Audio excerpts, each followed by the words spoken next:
Welcome back. We are here for the time-lapse session of hair sculpting.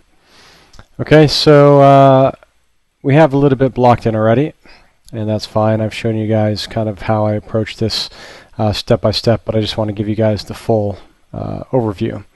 Okay, so the secret is to get volume into your hair and to get interlocking, right? And I talk about this a lot in the short how-to video.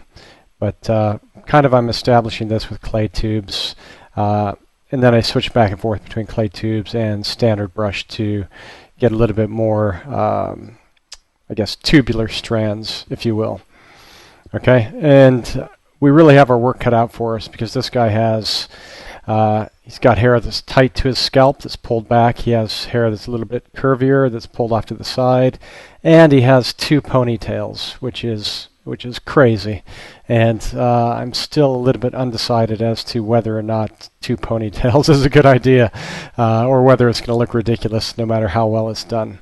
But I'm going to go for it anyways. You guys can make a design decision for yourself, whether you want one ponytail, two, or any other design. But it's you'll see, like I mentioned in the how-to video, at a certain point you have to abandon your reference and just kind of make it look artistic. Okay, and I'll quickly get to that point in this time lapse. Just one thing to point out as we go. Right now I'm in clay tubes with this alpha, which is number 61. It's kind of a wide stroke in the middle and then a couple of thin strokes on the side. Pretty much I use it to get strands, and it's quite controllable when you're using the clay tubes, right? Because clay tubes preferentially kind of fills in cavities and it won't really wrinkle your mesh over itself. But at the same time, you won't ever get incredible depth with it. When I want depth, I'll go in with a standard brush and an alpha. In this case, I have a tight, kind of a focal, kind of round alpha, and I'm using that to kind of really accent the depressions in between strands of hair. Okay, so that's what you'll see. I'll use it in negative mode and really kind of put a sharp depression in between a plane change, and then I'll also use it in positive mode and pop individual hairs out as I go, and that's it. So I'll play this through until I see something else interesting. The thing about hair, I think I mentioned this already as well, that you can spend any arbitrary amount of time on it. Like, there's always more to do. So you know, just decide how much time you have to spend and make it look nice. Again, this is kind of what I showed you guys blocking in the how-to video, which is really getting the interlocking strands coming together and kind of interweaving, so diving in between each other. And in this case, it's pretty easy because all of these are headed in the same direction back to the ponytail. Have some stuff loose here in the front, a little bit loose, and then up here we have a boundary for the stuff pulled into his top knot.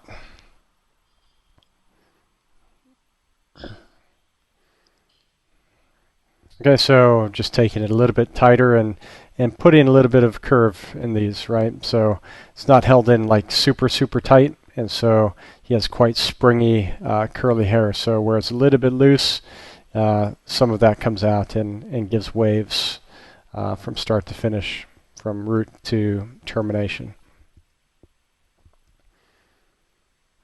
That's it. That's the landing pad for the bane of our existence, which will be these ponytails, which you'll see coming up soon.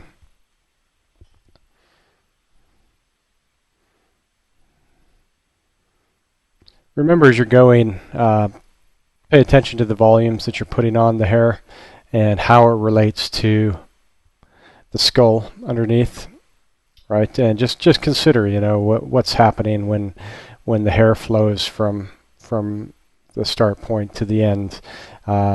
Consider it adds volume with all the successive hairs that grab on and go to the same finish point. because you don't want to have your hair looking like it's too thin of a mass or too thick of a mass sitting on top of the skull. What you see here is I'm just setting up polygroups for the ears so I can actually mask these off individually. Right, so when I'm getting into the area right around the ear, those strands of hair, I can just quickly throw a mask on my ears based on polygroups like that, and then sculpt these guys, the hairs going over the ear, so without worrying about kind of destroying my earlobes that I've worked reasonably hard to create. Okay, what you see here, this is me doing a little bit of a volume assessment. Right, I've looked at this and I've said, actually, there's not enough on the skull. There's not enough volume in the hair. So again, I have all my form in individual strands already. Right, so I don't want to destroy this. So I step down to one of the lower levels, and I'm really just using a standard brush to stroke a couple lengths and pop it out.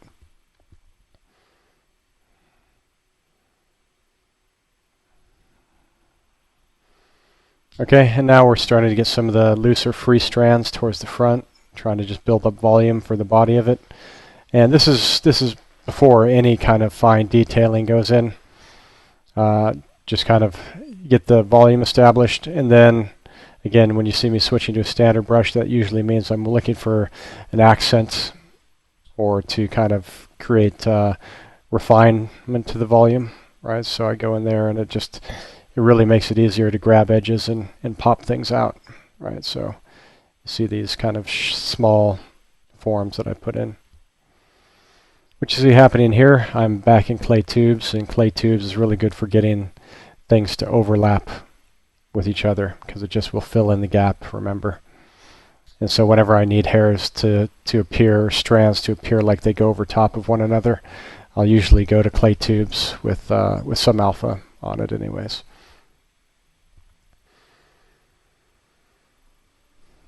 Again, kind of just looking at the separation between individual fibers, individual strands of hair. Just trying to get contrast in the form. And a little blocking of the eyebrows. You'll see where I get to with these. I'm not entirely happy with them, but I just wanted to get something in there to remind me that I need to look at it. And in fact, eyebrows, regardless of how well or poorly you do them in life, they create a nice kind of volume change, a nice plane change on the face, right? So I'll take some of the resolution out of that coming up further on, but and in fact, I'll go back and I'll reassess this area and realize that I need to pop this out a little bit more.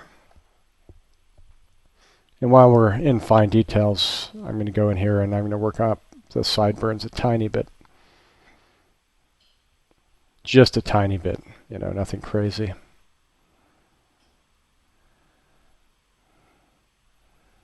A little bit of cross-hatching, a little bit of alpha strokes.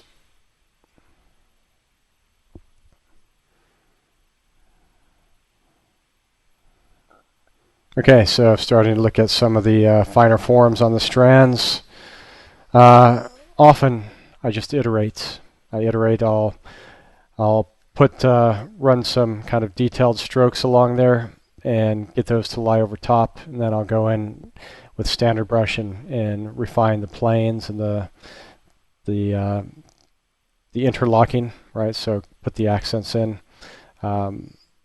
Right now I'm actually going in and trying to unify some of these masses, which started to look a little bit too much like sausages interact with each other.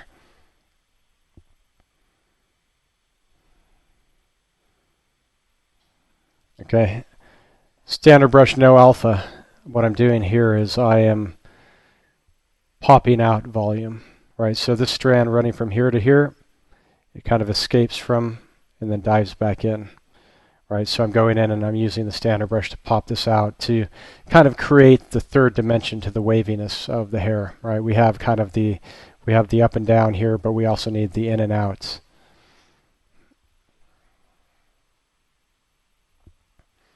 And that's what's happening right here. And you'll see me do this again and again at different points in the hair sculpt. This one's especially important, and I think I did a little example of this, just popping this curve out, trying to get enough volume in it that it looks like it's curling back on itself.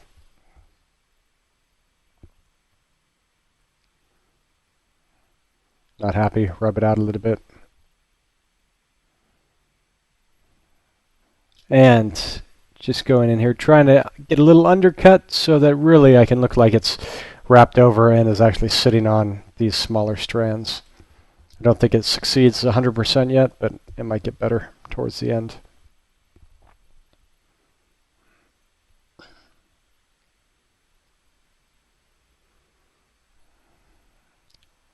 I'm just going to let this run because we have a lot to get through.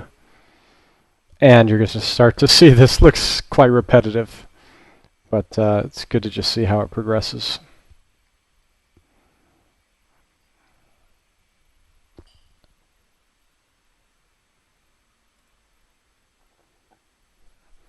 So overall, you can see that in this area, we're starting to get quite a bit of volume. If I'm just kind of isolating a contour line over top of this built up that separates it from the side plane of the face, right? So that's kind of accumulated over time as I go, and I just kind of build up and build up.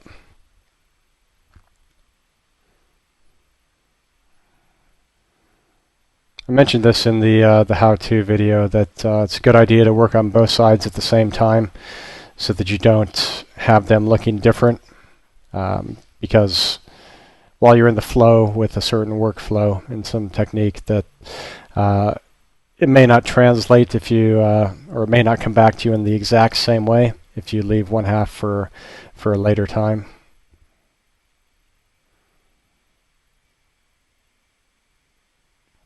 So I try to work kind of unified.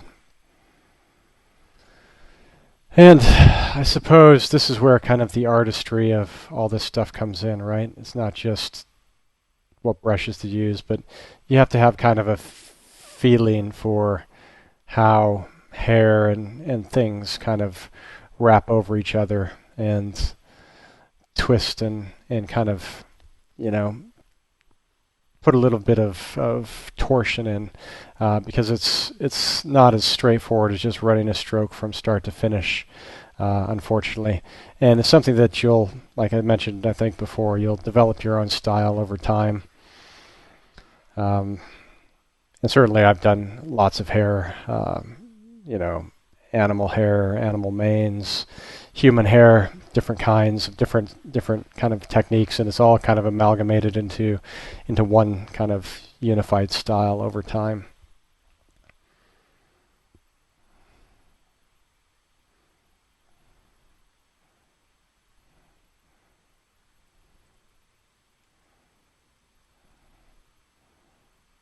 Right here I'm just kind of checking all of it, checking whenever I pull back, I'm looking at how it sits in relation to the head, and also how it's catching light. You know, if these transitions between bundles of hair are deep enough.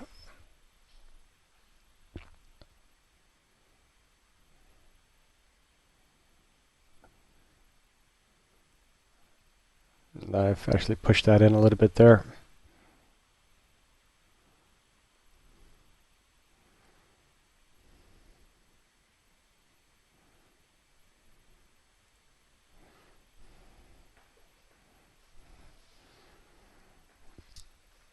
Say at this point that you really have to love hair. You have to love sculpting hair to make it look good, because it's a lot of labor, and you know, you need to find your happy place when you're working on this stuff to just keep it going in the right direction, because it's really easy to just slap something down and if you're not in love with it, to get tired of it and just leave it. But you have to have a good head of hair on your character. Otherwise, make him bald or put a hat on or something. Put a helmet on like most people do, a spaceman helmet.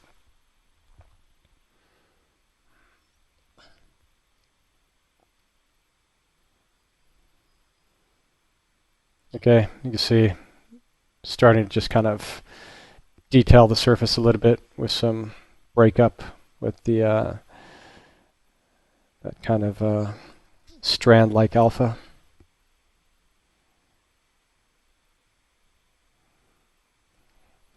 And here I'm just kind of setting up a little, just kind of stroked a mask over top of these lower bundles of hair so that I can really separate and define the plane between all the hair that's being pulled up to the top knot and the hair that's flowing backwards to the ponytail.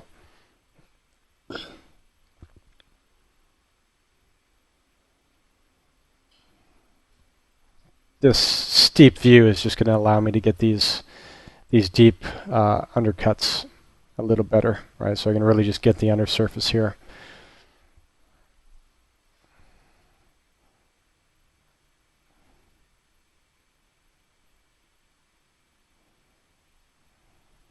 And again, it's important to have some of these big kind of cavities breaking up what's otherwise a fairly unified plane. All the stuff going up to the top knot.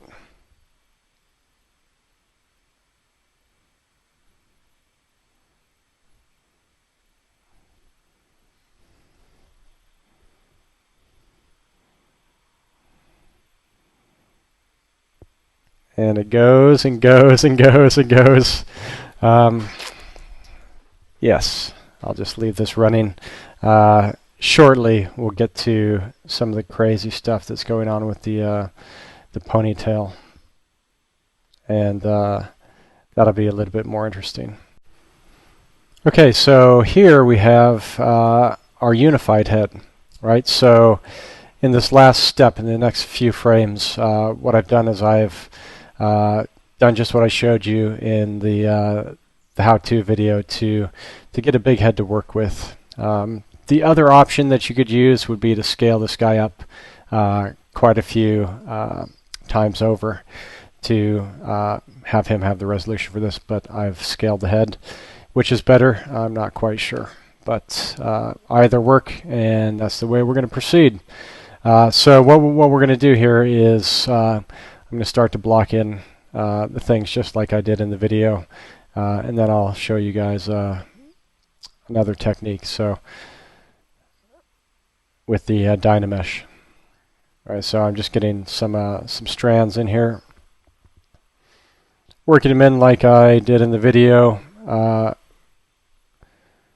Not quite happy with the results of what I'm doing, so eventually I think I keep these around, but I haven't used them just yet. So really it's just iterating. I think probably this little thing is most effective for the one hanging down here, which again I haven't incorporated into my model, my final model yet, but I'm still deciding whether or not to use it. But the nice thing about Z-Sphere for these kind of strands, or if you're doing our guy with all the big kind of crazy locks coming down the front, you certainly use Z-Spheres, and it would give you a nice flexible way to get the gravity to work correctly, right? Because this is, when you snap this guy to the orthogonal view, his face is pointing down, right? So remember, when you're doing strands that are hanging free, whatever technique you use, that you want to consider one, gravity, so where the actual direction of pull, and then also how it's might be sitting against the head or the face, specifically the forehead. Right, and so I had it all kind of gesturally put in place, right? So that looked fine from the view I was working in, but I really need to rotate it down to get the correct kind of angle. Otherwise it will look ridiculous. Okay, so here I'm just using Z-Spheres to block in his rubber band for his hair, his little hair band.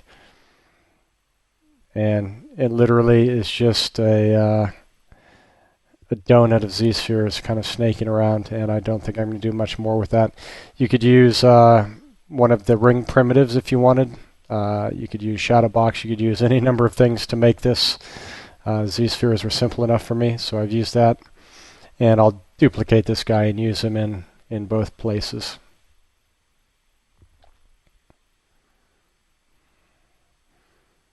So just getting it to sit down properly on itself.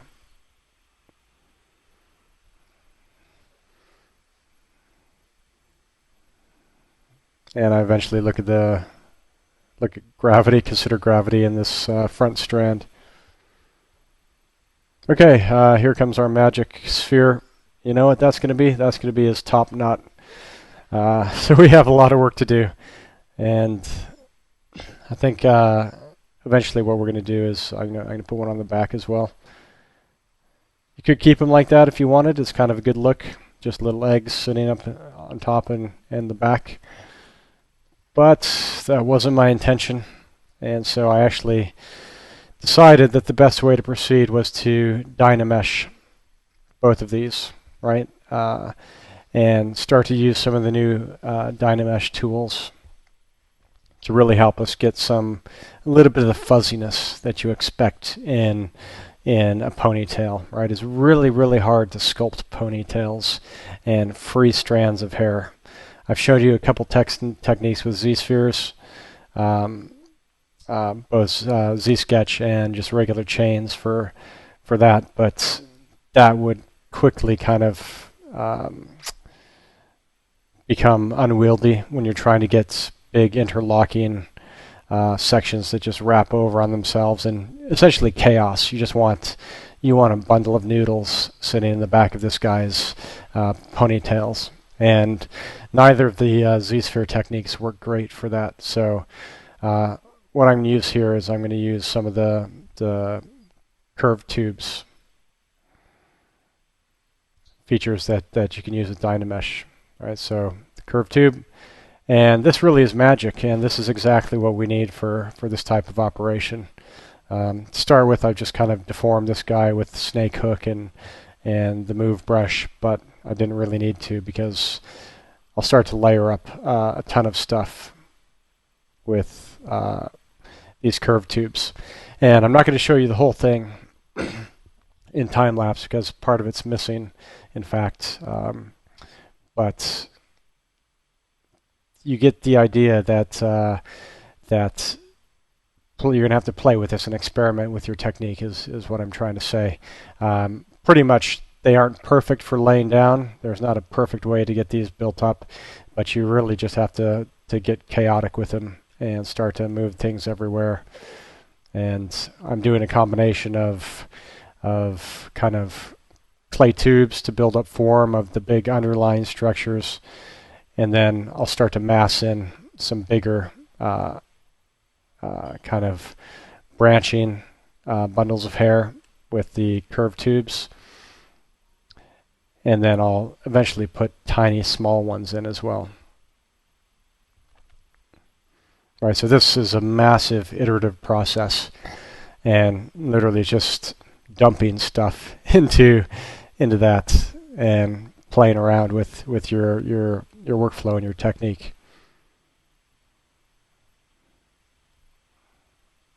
So varying the size is important. Probably the best way to proceed is to do big stuff first and sculpt it up a little bit, get the form right, put more big stuff, start to put intermediate stuff, and then at the very end go in with some tiny strands if that's what you want to do.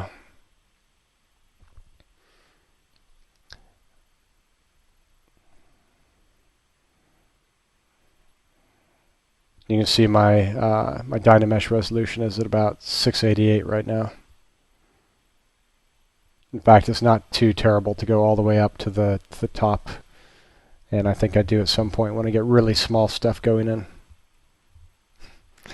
So you can see that it is starting to look like spaghetti just bundled up on the top, and it was a bit of an experiment approaching it this way as well.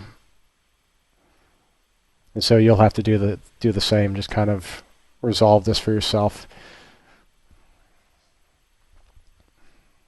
And one of the magic things that I just did there that was really helpful was to just some of these things that were nicely small and interlocking, I just went in with the big inflate brush and inflated those and then remeshed it. And you can see that my Dynamesh slider is all the way up to the top now.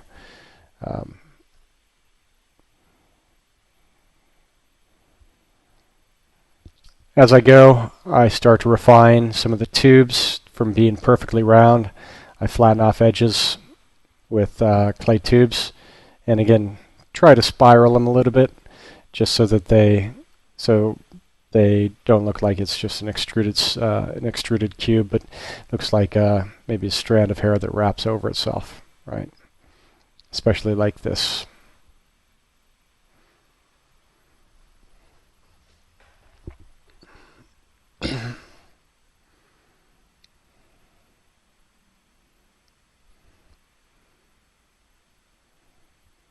Okay, so I kind of have this mass. It's not finished by a long shot, but when I think about doing this bottom mass, I'm like not going to do it this way. I'm not going to do the exact same thing over. So what I actually end up doing is I duplicate this in the subtool menu, and then I drag it down. I duplicate another copy, so I'll have two copies, and I'll rotate one with transpose. And I just sit both of them back there, right on top of each other, two of these little spaghetti bundles. And then I'll merge them together. So there's the top one, there's the bottom one merged, and then I Dynameshed them. Right, so that's the magic of getting this volume really quickly. Then you see I've also put in a few little spaghettis on the bottom.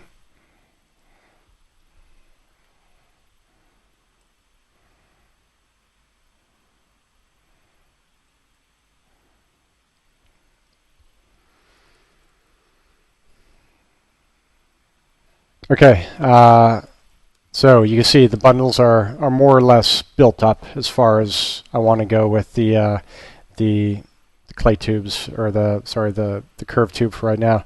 What I'm doing from here is I'm actually going to use the curved tubes for some small fine threads on here as well. A little bit like the Z-Sketch. In fact, they do almost exactly the same thing. Curved tubes and Z-Sketch. Just that actually curved tubes is probably a little bit more controllable,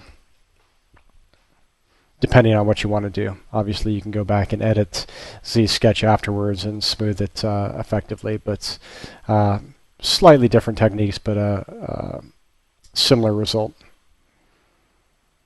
Okay, so these are my network of little hairs that I think in the future I'll have popping out after I treat them with a little bit of magic, but I'm not decided 100%.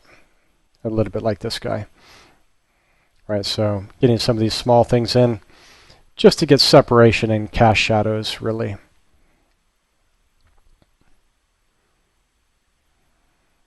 So you can see the whole network of these. It's almost like he has a little sub-helmet of wires going over his hair.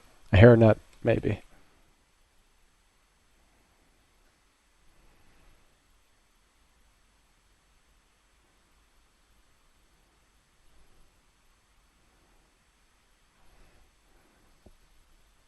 Okay, you'll see these finish, and I'll stop playing with them in a second.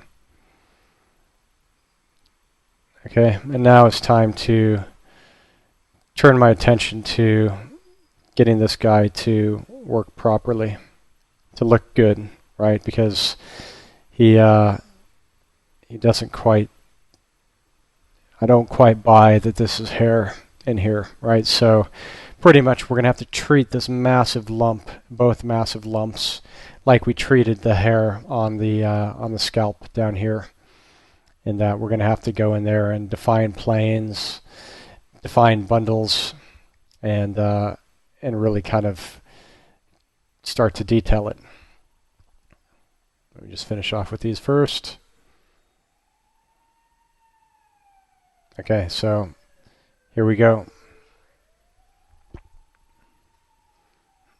And actually, this is all going to be, this detailing stage that I'm talking about is going to be after I put this back onto the normal size model, right? Because what I'm going to do is I'm going to merge all these. In fact, there's a video showing it. Merge them all and scale them down, put them back on the regular model.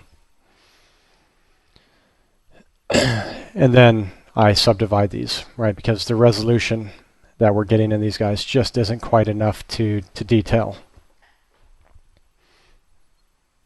All right, so you'll see this in a second. Oh, there we go. So you see I've done it offline, and we're now at subdivision level 2, back at regular scale. And I'm going in just like I've done on the scalp with the same alpha.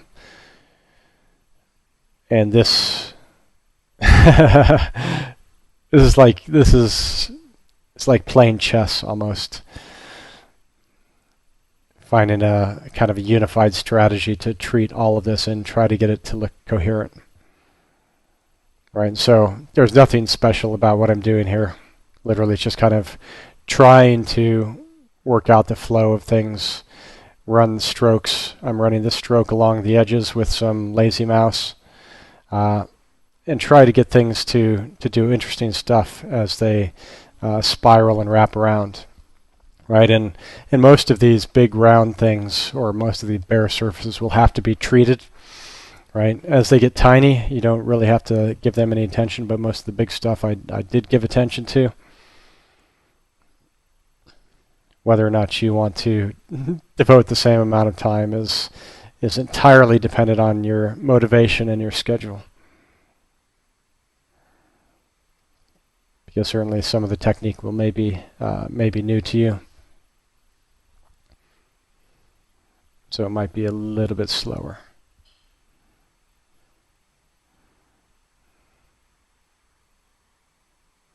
In the past, when I've done hair, I literally, if I'm doing something then for a purpose, like for an image or for a magazine, if I know where the camera is going to be, often I have layouts beforehand of where the camera is going to be taking the picture from, where the render is going to be. And so I literally would just do half of the hair and leave the other half blank. And a surprising number of my models, if you open them up and look at the other side, the hair and maybe occasionally an ear won't be finished either. Okay, not that many models, but a few are kind of one-sided. Certainly, if it's going to ever be on a turntable, then you have to do both sides. And that should be everybody's goal, is to make these completely in the round and finalize them. Okay, so hopefully this is kind of midway point. You can look at that and say, hey, getting somewhere, right? It doesn't look so much like spaghetti, and we still have some work to do to go in there and break up some of these big chunks and make those kind of look more like strands weaving into each other. And depending on the day and the time of day that you catch me, I'm crazy for these kind of details. But I'm generally not a detail guy, so literally I think it's important for hair to sell the entire appearance. Okay, so that's more or less the bottom ponytail finished. Some of these are inside the head, so those aren't touched. And it's a little bit hard to appreciate how good or bad it will look when it's rendered, because you're not actually getting any shadows being cast through the interlocking. So what I recommend to you, if you have the capability, meaning an application outside of ZBrush, is that you just export, decimate, or even just take the level 1 and export this into another app and just render it with some occlusion, or you could even use the ZBrush occlusion. Although I find non-ray traced occlusion sometimes a bit clumsy. And often I'll drop these out and render in something like Keyshot, which used to be Hypershot for those of you who have heard of these things. Even a trial version just with watermarks all over it, just to see what it looks like with some depth to it. Alternately, you could take it to Mental Ray and use the setup in there as well, or whatever you have available to you. Most modern renderers have kind of indirect illumination, or at least ambient occlusion.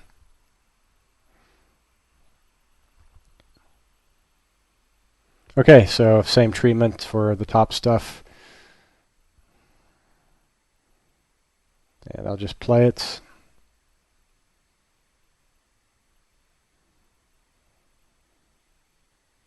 There's no guarantee the random crazy pattern that you've created works out of the box. So literally you just have to make it work by finding bridges that go over top of other pieces and going in and separating those and detailing these with strands, detailing these strands this way, these strands this way, that kind of stuff.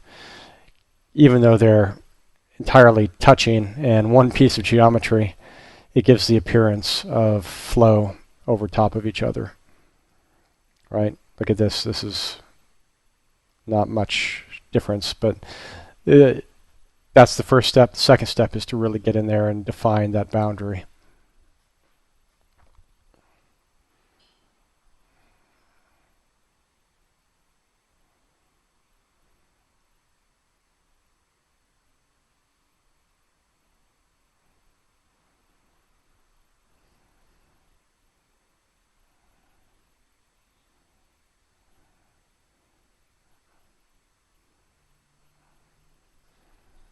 And there we go. All the way through the spaghetti mess, which is mostly hanging out the back. The idea is that these are going to render pretty small depending on how close you are to the camera. So some of these won't be touched, but I'll try to touch most of them and just put some kind of form onto them. You know, these smaller ones. Not the tiniest ones obviously, but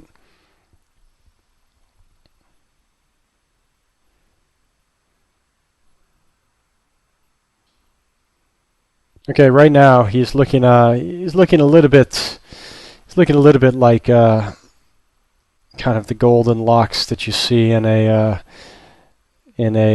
shampoo commercial for females. So eventually we'll have to go in and really kind of break up these locks with a standard brush and no alpha to really just kind of dig some separation in there, because they're a little bit too kind of nice and tubular and flowing.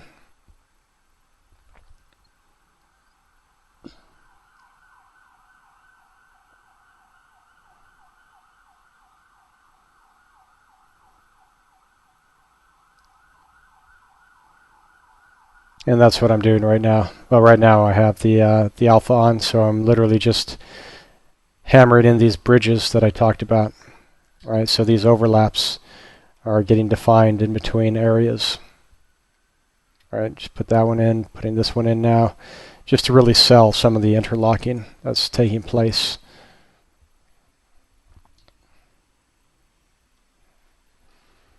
This one's not interlocking very well. There's all sorts of confusion going on in here.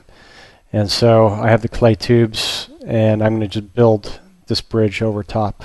I've mentioned that I use clay tubes for this type of thing, and this is actually showing it in action. Right? So literally just kind of building a little bit more volume so it looks like it's going over top of the one underneath.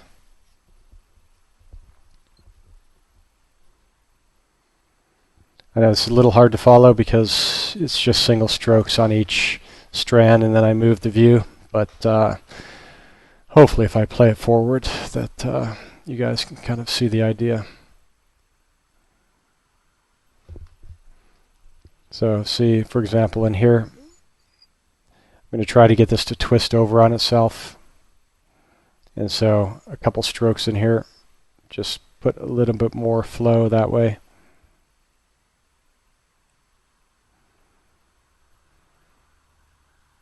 And again, this one diving in between these two. So I have the alpha here. This alpha, and I'm cutting in.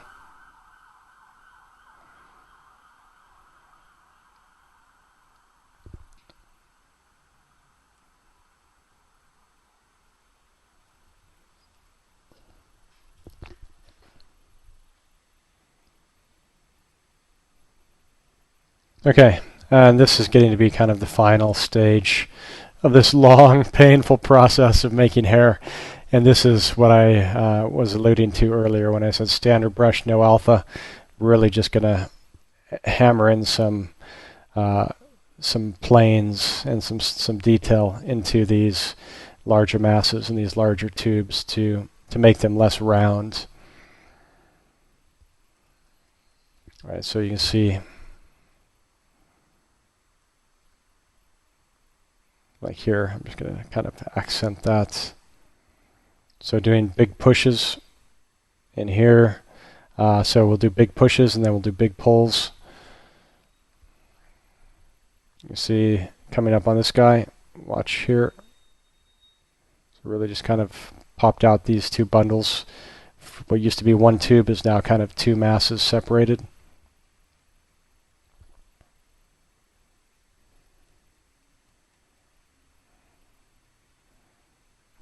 Here's the side of the head that I wasn't going to render, and you can see that's not quite finished yet.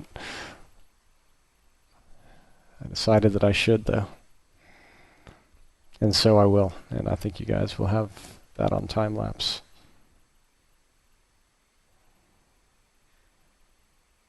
There is a little bit of detail.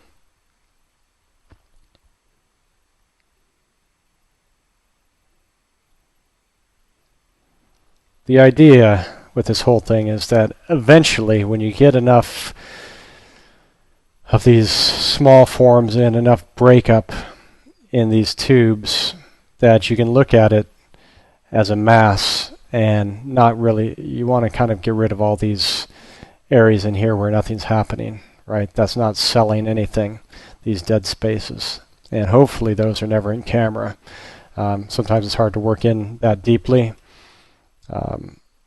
But the goal is to kind of minimize that and make everything look coherent, at least as coherent as a mass of hair can be, right? So that's starting to look like a lot of stuff interlocking.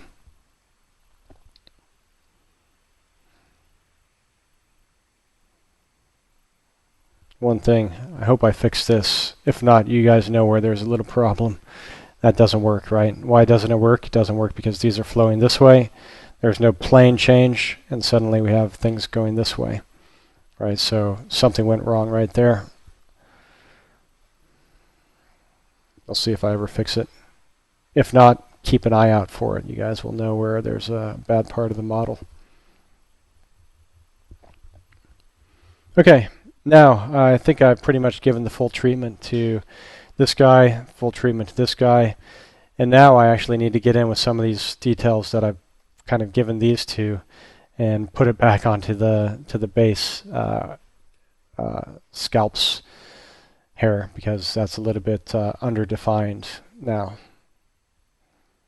So literally it is the same treatment with the same alpha standard brush, and trying to pop out these bundles in the same way that we've done in the ponytails.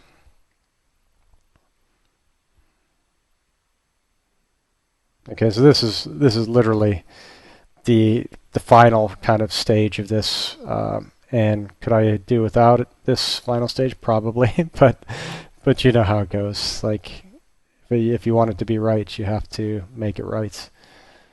As long as you know there's something left to be done, then it will bother you if you don't do it.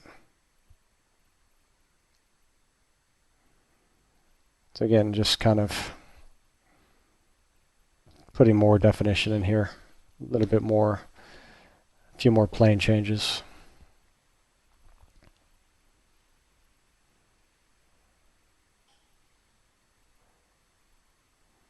None of these are shocking. These are literally just accents. It's like if you're doing a painting and you're pretty happy with it, at the last final step, you just go in and you put the pure white on and just do little bits of white for the big specular highlights and some deep blacks where things are black enough. And that just kind of makes it pop when you get those accents. Okay, so you can tell I'm pretty happy with it because then I start to do crazy shader check. Crazy shader checks is grabbing any of these other shaders that you're not used to looking at and putting them on your model and just having to look around. And hopefully, if it looks good, then you're happy. If it doesn't look good, well, if it looks different, it might point out some areas that you can see better with just a fresh shader. Right, so just kind of jumble up your perception. And the thing I see is I see a little bit more definition is needed in this edge here. Right, so I'm just going to kind of tighten those up just to make it look like these strands are really pulling past these side branches.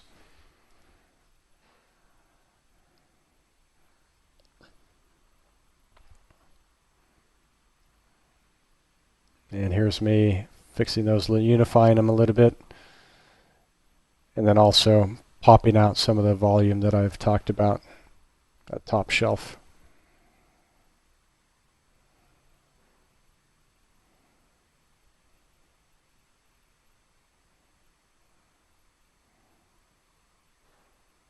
Another crazy shader check, and I think what I see here is that this shader is showing me some of these deep undercuts, and I'm seeing not many deep undercuts up here, right? So all these are pretty shallow little impressions, and so what I'm going to do is I'm going to go back in with standard brush and go deep right in here just to get those fine little those fine transitions and really make them pop.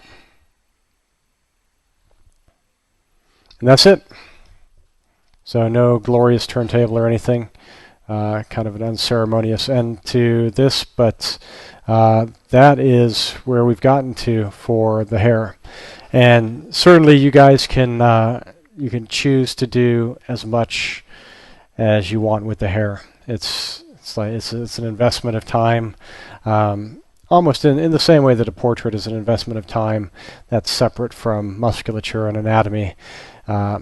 And it's almost an accessory, right? But when you're finishing everything up to a certain level, you kind of pass that expectation along to things like hair and toes, which we'll get to, and nails and all these things, right? Because everything has to be kind of brought up to the same level. That's why I put a little bit of time into the hair. Right, so do what you can afford, and hopefully, if nothing else, these few videos have taught you some techniques and some ways to approach hair. In general, my workflow for hair is very fluid and almost a case-by-case basis. You know, depending on what I'm sculpting and whose hair I'm trying to sculpt, what its characteristics are, I'll adjust my workflow as I go.